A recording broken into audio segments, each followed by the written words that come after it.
minilee maaltu addaan baase jarrini qaanfata keenya ofii faarse aanoleef calanqoon dirrittiinuun jedhu duguggaa sanyiidha saba koo tuffadhu Hitleriif minilee maaltu addaan baase jarrini qaanfata keenya ofii faarse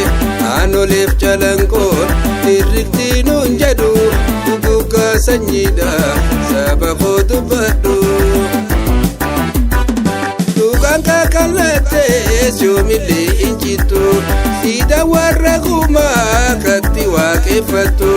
nuufillee keenfamtu amma dhugaan baatu sissiqaa goobana yaa amma himaysattu Dugaan kakalateef yoomillee injitu Sidaan warra gumaa katti waaqeffattu nuufillee keenfamtu amma dhugaan baatu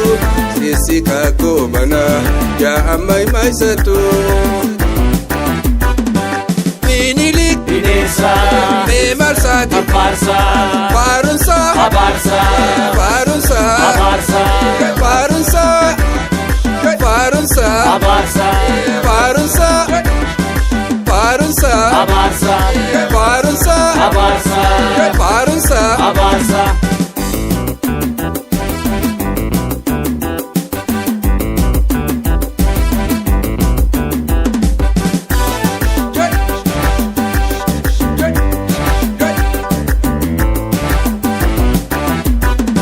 Hitleriif minilee maaltu addaan baase jarrini qaanfata keenya ofii faarse aanoleef calanqoon dirrittiinuun jedhu duguggaa sanyiidha saba koo tuffadhu Hitleriif minilee maaltu addaan baase jarrini qaanfata keenya ofii faarse aanoleef calanqoon dirrittiinuun jedhu duguggaa sanyiidha saba koo tuffadhu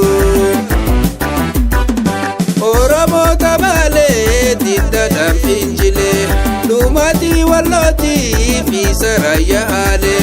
machaa fi tuulamaa wal marii hanqisee nugusa nagastee nurra of moggaase kan waliin nu cabsu